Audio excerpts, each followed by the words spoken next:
Peace and love, family. Dr. Prinzel coming to you guys live via Instagram. Enjoying this cool Miami weather. Pulled the light out so that way I could do this fireside, live. All right. So for those of you who see the name of this particular live, right, I'm going to be discussing treatments and coping with post-traumatic stress disorders. Now, this is kind of personal to me, so I'm using this format, this platform as a way of kind of holding myself accountable. So it will be placed into my IGTVs. What I would like for you, the viewers, to not do is I don't want you to like this. Whatever you do, don't hit a like, don't hit a heart. If you care to share this, definitely feel free to share this, but do not hit the like button. All right, and the reason why is because I don't necessarily want to glamorize this topic, this particular topic, but I want to instead draw certain attentions to it, ways that it may present itself in some of our loved ones and some of our family members, people that we may not even know are dealing or coping with post-traumatic stress disorders. So with that being said, I'm going to read to you some of the notes that I took, because it's actually been a while since I've really revisited the concept and the medical perspectives of post-traumatic stress disorder. But recently, within my own personal life, I strongly feel that I've been dealing with or experiencing subclinical forms of post-traumatic stress disorder, which can come in the form of anxiety, racing thoughts. Sleep disorders are the most common. Persistent fatigue are another. Sometimes there can even be, bouts of depression. Now, for myself, again, this is something that is personal in nature, it's also something professional in nature, because for the work that I'm involved in, it's only fair and likely to assess that patients transfer their illness onto the physician, and it does fall onto the physician and is the responsibility of the physician to recognize and identify their forms of stressors and how to deal with those things in a much more healthier fashion. There are a lot of people who don't realize that they've been dealing with post-traumatic stress disorder, and they find very dangerous forms of coping mechanisms, which can range anywhere from controlled substance abuse to non-controlled substance abuse, the abuse of themselves, namely in the form of, which can come in the form of food.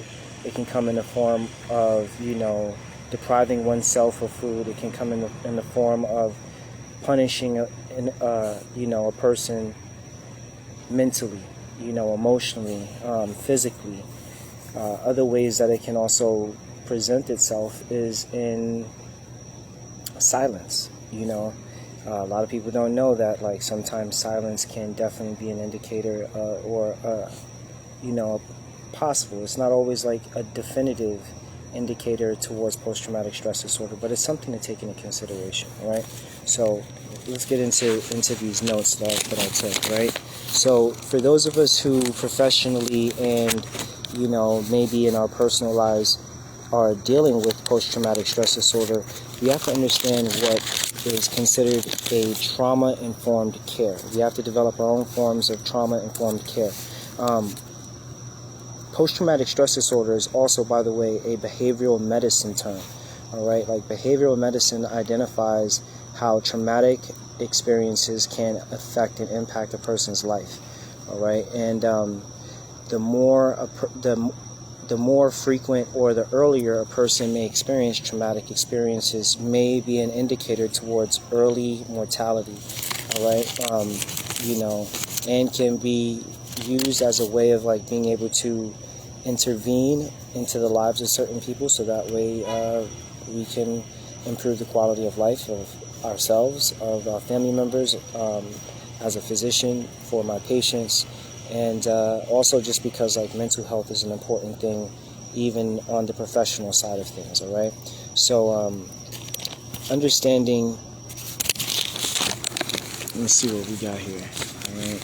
So understand how trauma can affect treatment presentation, engagement, and outcomes, all right? Now, trauma can be a single time, multiple, or long-lasting repetitive event, and it affects everyone differently. Patients may experience and exhibit criteria associated with PTSD, but many exhibit resilient responses or brief subclinical symptoms or consequences that fall outside of diagnostic criteria. Factors for this may include, but are not limited to, character or of individual, the types of events that individual has experienced, and the developmental processes, the meaning of the trauma, and the socio-cultural factors, which may include education, finance, health, age, gender, etc. All right? So sequences of trauma reactions can, it's actually very quite fascinating. All right? The reactions in the aftermath are also determined and based on coping life skills. All right? It also depends on the immediate family of the individual affected by what may be considered post-traumatic stress disorder. Delayed responses to trauma can be exhibited in persistent fatigue, sleep disorders, nightmares, fear of recurrence, anxiety focused on flashbacks, depression, avoidance of emotions, sensations, activities associated with trauma. And trauma survivors are actually quite resilient and develop appropriate coping strategies, which are also social based, all right, and also like social supports. They may also show minimal distress, but may have subclinical symptoms that meet criteria for trauma-related stress disorders involving mood or anxiety disorders. However, the most important thing to understand about post-traumatic stress disorders is that these are not signs of mental illness or of a disorder, but they are things to be considered in regards to how a person's health is impacted mentally, emotionally, socio-culturally, and again, based on other factors, whether a person is a man or a woman, how old they may be, where they fall in line in their family, the age at which they may have experienced a certain traumatic experience. One of the most important things to provide individuals who may be experiencing symptoms of post-traumatic stress disorder are sources of education, sources of information. Google is not always our best friend, because when reading through Google, we can easily develop that hypochondria effect, where we feel everything that Google says about a certain disorder, oh my goodness, I have that, like that's me. No, recognize what actually is appropriate and applies to you, and again, use that as a way to reference and show correlations between two different sources of information. Basically, like needling, thinning the needle through the thread. So things that can also help to benefit individuals that may be affected by post-traumatic stress disorders are support systems, which are not over involved. Like recognize that a person who may be, experiencing anxiety may be having mild bouts of depression. Recognize that those individuals, sometimes they need time to themselves, right? But of course, we don't want to give an individual too much time alone, because too much time alone can develop, can create pensive thought, and it may also negatively affect the person, especially if they're leaning towards the negative sides of, like, pensivity, of anxiety, of over analytical thoughts. All right, again, when individuals are under the impression that they are suffering from a certain disorder or a certain disease, they develop what is commonly called a psychosomatic disorder. Psychosomatic disorders present themselves in many different ways. However, it is more or less defined as an emotional disorder that starts in the mind that begins to manifest someplace in the body. A person may believe that, may be, teetering on the edge of depression, for example, and depression may have an adverse effect on appetite, right? It may overstimulate or decrease stimulation towards the appetite. So individuals may develop eating disorders that may also be indications towards post-traumatic stress disorders. All right. I, for one, a couple of my traumas, all right, that I've had in the past, which again, part of the reason why I'm using this, not for likes, but to inform other people and draw a little bit of attention to this mental health matter that needs resolvement, right, resolution. But in doing so, like, again, like creating a system of recognizing and checking my BS, right? Holding my own feet to the fire, and also, like, hey, again, recognizing that as a professional in healthcare, I also too have my own post-traumatic stress disorders. Those that don't know, I was in the military for 5 years. I served in the United States Navy, active duty. No, I didn't see combat in the what most people understand as combat.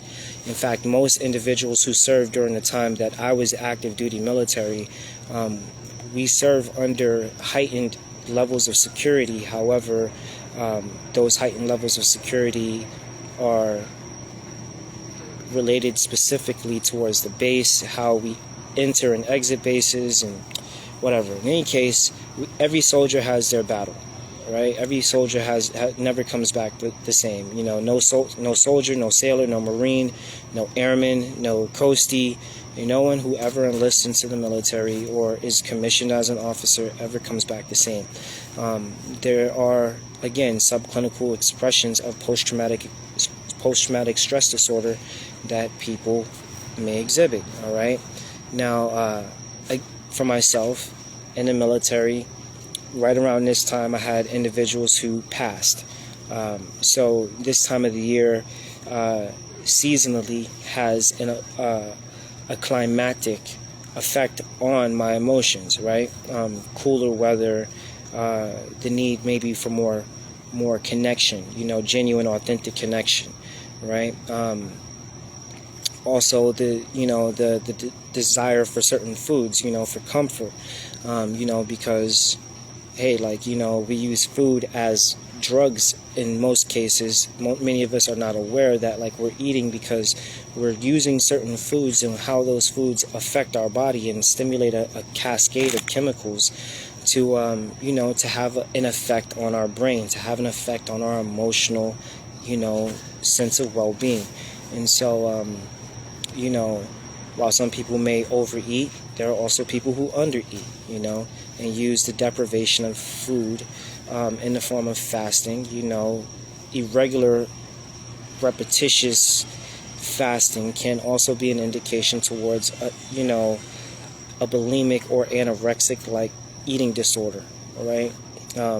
It's important that, like, I say that because many people will say, oh, like, you know, it's interesting that this person is able to meditate and like deprive themselves or deny themselves of food, but understand that there is also still a conditioning that is being undergone, right?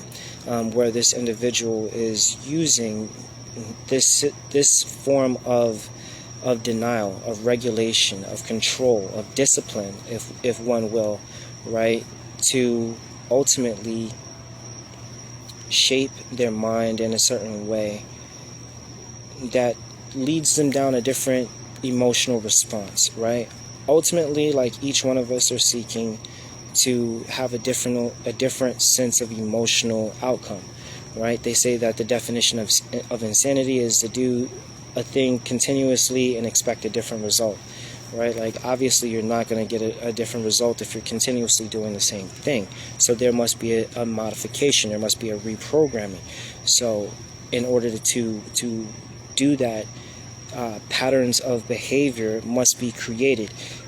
It's been identified and it's been shown that an individual who undergoes a 28-day rehabilitative therapy, by day 21 will have created enough associations and habits, positive associations, positive habits, that can alter their behavior to, you know, create or condition themselves to have a much more positive, optimistic, you know, functional aspect for their own lives and within society. All right, so ultimately, like, you know, an individual is still looking to create this chemical balance with themselves and the societal body, as it were, so that way, like, it doesn't feel like an unhealthy cell, which it will more than likely lend itself towards apoptosis, you know, cellular death. When we relate cellular death on an organism level, meaning like the holistic level, then we consider this a form of potential risk of suicide, right? So indicators that a person is not suicidal, though may be under post-traumatic stress disorder, the difference between the two is that, like, a person who is suicidal, while they may not outwardly make the effort or request for assistance, they are overly apologetic, you know, they're seeking to be liked or approved and appreciated by everybody. You know, the fact of the matter is that none of us are ever going to be appreciated for who we are, you know, by everybody. You can't make everybody happy. But the number one person that any of us can make happy are ourselves. And it's important that we recognize for ourselves mentally, you know, like, hey, like, personally and personalities, you know, of course, you're going to have friction in society. That's part of how nature works. That's part of how everything works. In order for things to move, there must be some level of resistance. Some levels of resistance are the path of least resistance, and so those who are seeking a much more peaceful path of least resistance, you know, it's important to not bypass, you know, how you feel and value yourself for the sake of others, okay? Because, you know, trying to please other people can also lead one down a very self-destructive path that, you know, ultimately that individual stops living for themselves and they begin to live for others. The public's opinion becomes more important than the opinion that they have of themselves. The esteem of self is no longer valid. It is dependent on others in order for them to feel rewarded, or that they are entitled to be, you know, to a certain quality of life. So all in all, you know, trauma-informed systems of care must be educated. They must be supportive. They must be aware of, like, you know, how a person's past. All right, like, you know, many of us are, you know, bumping shoulders, rubbing elbows, touching fists, you know, high-fiving, shaking hands, kissing cheeks, kissing lips, kissing other parts of bodies as well. And sometimes we don't really know the people whom we're intimate with in many regards. We don't fully understand their past. We just understand that, like, who they are today. Many of us are okay with who we are with each other as who we are today presently, right? It is always important to recognize that regardless of who we are, We are the very result of who we have been for the last 10, 20, 30, 40, 50, 70, 90, 120 plus years of existence, right? And so, those experiences, like how we interpret those experiences, how how we may feel others may interpret our experiences, and how we dealt with those things. It's important to recognize, like, not everybody's going to even approve of like how we deal with things. Some people may feel like, hey, you could have dealt with that a little bit better. I might have dealt with that a little bit differently too. But that's okay. Like, it's important that like we recognize and respect the differences that each of us have. And so, while I'm on this stream of consciousness, I just want to also just, revisit the fact that, like, I'm not doing this again for likes. I would appreciate it, actually, if you don't give this any hearts. I would appreciate it if you don't like this. Yes, it will be on my IGTV. The reason why is because I want the views. I want people to see this video and recognize that, it's not about sensationalizing the issue. It's not seeking pity. It's not seeking attention. It's not desiring, the public's approval. It's just bringing out the facts to the public, so that way people who are dealing with these subclinical forms of post-traumatic stress disorders are, they recognize, hey, like, they're not alone. You're not alone.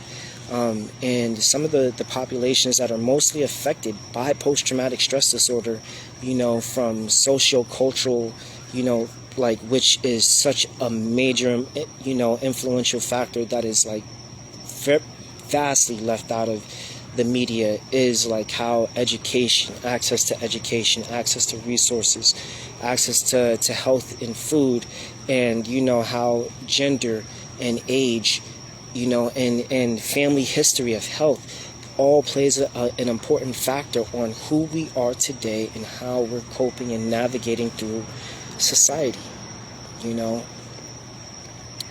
So something else that's not commonly discussed is that people don't always share their pain, and so like it's important for people to recognize when a person is like under pain themselves and are looking to express their pain and deal with their pain in different ways. Again, this is a method of for some people holding themselves accountable, and so this is day one into the self-treatment and rehabilitative coping mechanisms and strategies for dealing with post-traumatic stress disorders. For myself, personally and professionally, I'm seeking to provide this information to other people, so other professionals, other practitioners, other healers of sorts, so that way we just take a step back from our normal scope and and box of awareness and of interpretation of how things are moving and navigating in history, or like through time in this current modern day. Share this video. Don't like it, but share this video. Please feel free to leave comments, whether you agree with what it is that I'm doing on a personal level, whether you disagree with me or agree with me on a professional level. No, I'm not going to be using this like some platform to vomit my emotional baggage onto the public, but I'm going to be doing my best to share coping mechanisms, strategies, my thoughts on dealing with post-traumatic stress disorders, and how they can be integrated into other trauma-informed systems of care. Something that is overlooked in the substance abuse community or portion of the healthcare industry is emotional and mental health disorders that create negative coping mechanisms. All right, like drug use in the United States and throughout the world for that and through the influence of, major pharma, big pharma, is that, people become dependent on substances in order to deal with their stresses, their traumas. And so, the ways that I will be delving into, dealing or developing healthy coping mechanisms will include non-violent forms of physical activity, which means that the activity cannot in any way be related to or associated with negative or violent forms of response, meaning like they cannot be polarized to be, or weaponized in any shape or form. So that's going to be an important goal that I'm seeking to create in these next couple of days, the next couple of weeks. Other things will be the real evaluation of drugs and foods and their influence and effect on, as a chemical form of intervention on a person's mental and emotional bodies, and how that can also somatically result in, asthma, cardiac distress, cholesterol disorders, digestive disorders, constipation, diarrhea, even reproductive disorders. Other things that I am going to seek to bring to, to address will be support systems, manual manipulation of physical tissues, the use of acupuncture, the use of moxibustion, and the use of common everyday foods that can also have a positive effect on an individual. All right. So yeah, also other things that I will be covering along, that I will be addressing in that food and dietary course of study or course of subject matter, will be the use of indigenous forms of medicine, herbs, plants, and how those may have positive and contraindicative effects on an individual who is, navigating through it. All right. So all that and so much more. Be sure to turn on your notifications, so that way you can catch some of these lives and also give, maybe comment or ask some questions, to help also, push the stream of consciousness along. Right. So I got my feet bare on this cool, cold Miami floor, aka the terra, the earth, grass, and yeah, it's time to go in because I don't want to catch a cold. All right, so peace and love. Stay tuned. Thank you for those who've been on this. Don't forget, don't like this. Feel free to comment on it, but don't like this. It's important that just help me out with my system of checks. All right, few likes, no likes, preferably. And a bunch of comments. This is an open dialogue. So tell me what you think. My heart to my mind, to you. I'll talk to you all later. Peace and love. I miss you too.